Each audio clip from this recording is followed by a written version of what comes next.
ሁለት ጥብቅ መረጃም ስለ አዶናይ እየተሰማ ያለው ነገር እጅግ በጣም አነጋጋሪ ሆኗል። ምክንያቱም በዚህ ሁለት ቀን ውስጥ ሊፈታ ይችላል። ግን በፈቃደኝነት ይፈታ ይሆን አይሆን? ብዙ አነጋጋሪ ሆኗል። ሰበር መረጃ ተሰምቷል። ቲክቶከር አዶናይ እንዲሁም ሌሎችን ከእስር ለማስፈታት የተወጣጡ ልኡካን አባ ገዳዎች ወደ አዲስ አበባ ጉዞ ጀምሯል። አባ ገዳዎች ለምን እሱን ለማስፈታት ሻሸመኔ ተነስተው አዲስ አበባ ገቡ? ጥብቅ የሆነውን መረጃ ወደ እናንተ በመረጃ እውነቱን ይዘንላችሁ መጥተናል። ሁለተኛው ጉዳይ ደግሞ እጅግ አሳሳቢ ነው። ኢትዮጵያ አየር መንገድ ዛሬ እሁድ ታህሳስ 5 ቀን 2018 ዓ.ም ከቀኑ 9 ሰዓት አካባቢ በቦሌ ዓለም አቀፍ ማረፊያ ተርሚናል ውስጥ አነስተኛ የእሳት አደጋ ቃጠሎ ተከስቶ ነበር ተባለ። ከዚህ ሁሉ ጀርባ የተነገረን ነገር እውነት ነው ወይስ ሐሰት? ትክክለኛውን መረጃ ይዘን መጥተናል። የሚወራውን ሁሉ አትመኑም። እውነቱን ከአሚዲያ እንደዚህ አድምጡ። እንደተለመደው ይዘንላችሁ ሁለቱንም መረጃዎች እንደዚህ እንቀርባለን። በአየር መንገዱ መረጃ እንጀምር።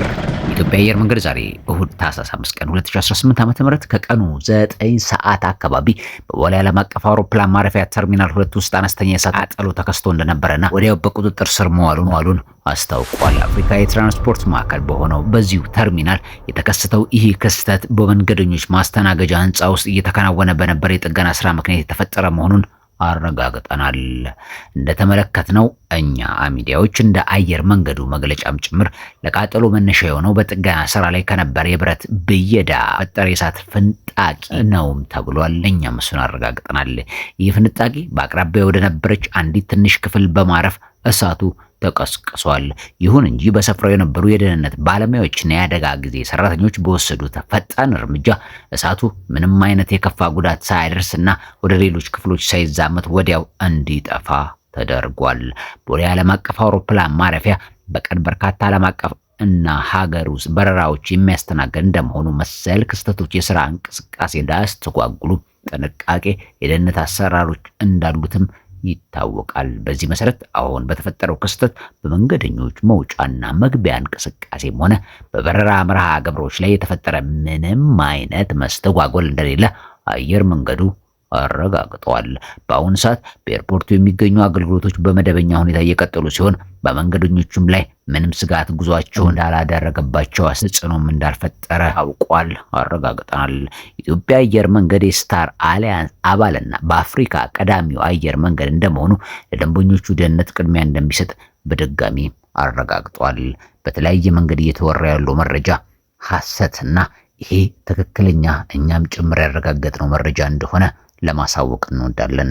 ወደ ሁለተኛው መረጃ እንሸጋገራለን። ሰበር መረጃ ተሰምቷል። ቲክቶከር አዶናይ እንዲሁም ሌሎችን ከእስር ለማስፈታት የተወጣጡ ልኡካን አባ ገዳዎች ወደ አዲስ አበባ ጉዞ ጀምሯል። በጉዞው መካከል እንግዲህ በቲክቶክ አካውንት የምናውቀው ምንቴ ቢሊየነርም ይገኛል። ሁለተኛው መረጃ እንግዲህ በቪዲዮ ጭምር ይዘንላችሁ የምንቀርበው ነው። ሚኪ ማይኮ በሚባል በፕራንክ ቪዲዮቹ የምናውቀው ከጊዜ በኋላ ግን የአገዛዙ ስርዓት ደጋፊና በራሱ መንገድ እየሄደ ያለ ወጣት ነው።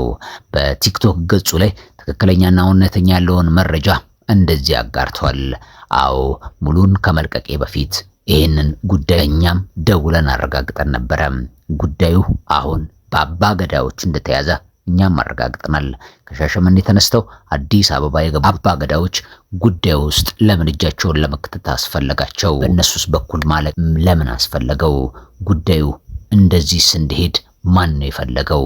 ብዙ እውነተኛ መረጃዎችን በእጃችን ይዘናል።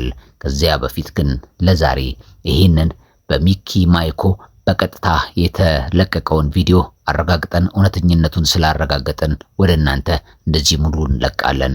በነገው ፕሮግራማችን ለምን ተፈለገ ይሄ ሁሉ መንገድ የሚለውን እሱን አዶናይን ለማስለቀቅና ሌሎችንም ለማስለቀቅ ለምን ተፈለገ የሚለውን እውነተኛ መረጃዎችን ከኢንተርቪው ጭምር ይዘናልና እሱን ነገ እስክናቀርብ ድረስ ይህንን ተመልከቱት። አብራችሁን ስላላችሁ አሚዲያን እውነቱን ስለምትከታተሉም ጭምር ሰብስክራይብ እና ሼር ስለምታደርጉም እጅግ አድርገን እናመሰግናለን። አሁን በቀጥታ ወደ ቪዲዮ እንንደርደር።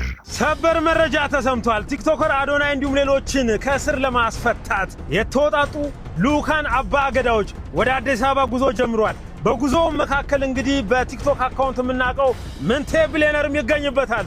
እንዲሁም ገዳ ኢንቨስትመንት ግሩፕም ሌላ ሐሳብን ይዞልን መጥቷል። ይህን መረጃ ሁላችሁም እስከ መጨረሻው በማድመጥ ለወዳጅ ወገኖቻችሁ ሼር በማድረግ ሐሳቡን እንድታጋሩን ስንል በትህትና እንጠይቃለን። በገዳ ስርዓት ወጥተው ይቅርታን ጠይቀው ህዝብን ታርቀው ኃላፊነትን ይህ ተቋም ወስዶ ህዝብ ጋርም የሚቀላቀሉ ይሆናልም ብለውናል። በቲክቶከሩ እንዲሁም ደግሞ በሌሎቹ ጉዳይ እኔም ከዚህ በፊት የግል አስተያየቴን ስሰጥ እንደነበር ሁላችሁም ታውቃላችሁ። አሁን ግን ጉዳዩ በአባ ገዳ ስለተያዘ ያው እኔም ፍሮም ሳም አይደለው ከማዛመድ ከማስታረቅ ውጭ አማራጭ የለኝም በሚል እኔም ተቀላቅያለሁ። እንግዲህ ሰላም ለሁላችሁ። ዛሬ የምናወራው ስለ ሰላም፣ ስለ ፍትህና ስለ ወጣቶች ዕጣ ፈንታ ነው። አባቶቻችንን ያቆዩልን። የገዳ ስርዓት ግጭትን በግፍ አይፈታም፣ በእርቅ ይፈተዋል። ግጭት ሲኖር የመጀመሪያ የሚመረጠው መንገድ ውይይት ነው። ቅጣት ከመጀመሪያው አይመጣም፣ እርቅ ይቀድማል። ሰው ይሰማል፣ ማህበረሰብ ይታረቃል። ዛሬ በስር ላይ ያለው ወጣት የማህበረሰባችን ልጅ ነው። ወጣት ማለት ተስፋ ማለት ነው። ተስፋ መቆለፍ ወደፊትም መቆለፍ ነው ይሉናል። ገዳ የሚያስተምረን ይህናል። ገዳ ስህተትን እንኳን በማስተካከል እንዲማር ነው የሚያደርገው ይሉናል። በገዳ ህግ መሰረት ሽማግሌዎች ይቀርባሉ፣ ነገሩ ይሰማል፣ ውይይት ይካሄዳል፣ እርቅ ይፈለጋል፣ የተፈጠረ ጉዳት ካለ ይታረማል፣ ግንኙነት ይመለሳል። ይህ ዘላቂ ሰላም የሚያመጣ መንገድ ነው። ለህዝብና ለባለስልጣናት ጥሬ ግልጽ ነው። ይህን ጉዳይ በገዳ ስርዓት እንመልከት በሚል መንገድ ነው እንግዲህ እኒህ አካላት ጉዞ እያደረጉ ያሉት። የገዳ ድምፅ ሲሰማ ሀገር ትጠነክራለች፣ ሰላም ያሸንፍ ብለውናል። በስተመጨረሻ እንግዲህ ለእርቁ ጉዞ ከሚያደርጉት አካላት መካከል ሳላነሳ ማለፍ የማልፈልገው ምንቴ ቢሊየነር እንዲሁም ደግሞ ገዳ ኢንቨስትመንት ግሩፕ ነው። ገዳ ኢንቨስትመንት ግሩፕ ማለት በንግድና በኢንቨስትመንት ብቻ ሳይኖር ለማህበረሰብ ሰላም፣ አንድነትና ዘላቂ እድገት የሚሰራም ተቋም ነው። እንግዲህ ይህ ገዳ ኢንቨስትመንት ግሩፕ በማህበረሰቦች መካከል ጉዳዮች ሲነሱ በሰላማዊ መንገድ መፍትሄ ለመፈለግ ተነሳሽነትን የሚወስድ ግዙፍ ተቋማችን ነው። በመንግስትና በማህበረሰብ መካከል የመግባባት ድልድይ ሆኖ የሚሰራ ተቋም ነው። ይህ ተቋም ውይይት፣ መግባባትና እርቅን በማበረታታት ዘላቂ ሰላም እንዲሰፍንም የሚረዳ ሲሆን ገዳ ኢንቨስትመንት ግሩፕ እንግዲህ በወጣት ትውልድ ላይ ልዩ ትኩረትን የሚሰጥ ወጣቶችን በማስተማር በማስተዋወቅና በማበረታታት ኃላፊነት ያለው ሰላምን የሚያከብርና ለማህበረሰብ ጥቅም የሚሰራ ትውልድ ለመፍጠር እየሰራ ይገኛል። ይህ ተቋም እንግዲህ የእውቀት ማስፋፋት፣ የአመለካከት ለውጥና ኢምፓወርመንትን የሚገልጽልን ዋና ትኩረት የያዘ ነው።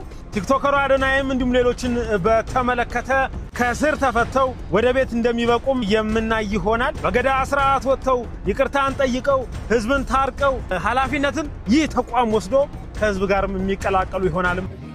ሰግጣለን። በማን ነው የምትተማመነው? በእግዚአብሔር ብቻ ነው ወይም በአላህ ነው። በየሃይማኖታችን አምነህ ትቀጥላለህ። በሰውም ተአምር ልትተማመን አትችልም። ልንገራችሁ ከራሴ ካለፍኩት ነገር ማለት ነው። በእግዚአብሔር ብቻ ነው ልብህን ይዘህ የምትንቀሳቀሰው፣ እርምጃህን የምትጀምረው። በሰው ከተማመንክማ አንዳንዶቹ ደግሞ እንዳትበልጣቸው ምን ያደርገዋል? በምክር አስመስሎ ዝቅ ያለ። ስለዚህ ታችሁ የራሳችሁ እምነት ይዛችሁ ማለት ነው ትሰግዳለህ።